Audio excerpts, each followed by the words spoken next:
So in this video we're going to use iterated integrals to find the area of a rectangular region. So the directions are to find the area of the region bounded by 2 is less than or equal to x is less than or equal to 5, and 1 is less than or equal to y is less than or equal to 6. So if we just draw the bounded region, so here's the y-axis, here's the x-axis, we would be running from 2 to 5, and we don't need to worry about getting this to scale, and we'd be running from 1 to 6. So our boundaries are the line y equals 6, y equal 1, x equal 2, and x equal 5. So our bounded region really is this rectangle right here.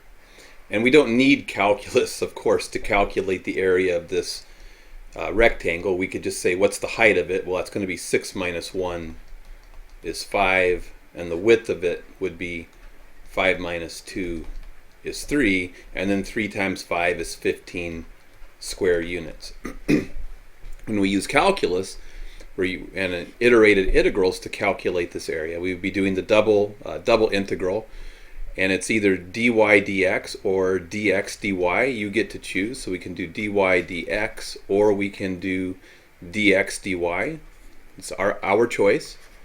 And the idea was that we're cutting this region into infinitely many small squares that have widths dx and heights dy. So when we calculate dx dy or dy times dx, we're finding the area of a little square, and we want to do a double summation to get to count up all of the possible areas.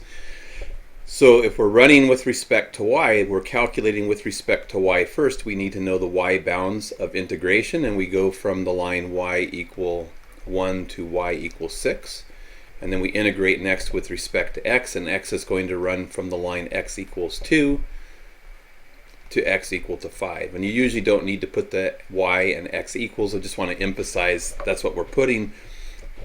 We're putting functions y equals and x equals corresponding to the order of integration. If we did dx dy, we'd have to reverse those. So when we integrate with respect to dy, remember this is just a 1 dy, we're just going to get a y. So we get the integral from 2 to 5. So the x bounds of integration. We integrate 1, we get y, and we evaluate that integral from 1 to 6.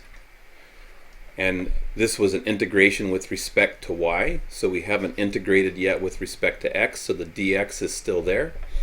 And then we go from 2 to 5, we put in our bounds of integration, so the upper bound of integration minus the lower bound of integration dx.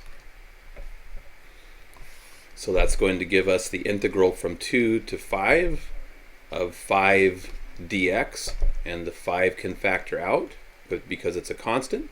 So this is really a 1 dx. So when we integrate that, we get x, because we're integrating with respect to x, and the bounds of integration are running from 2 to 5.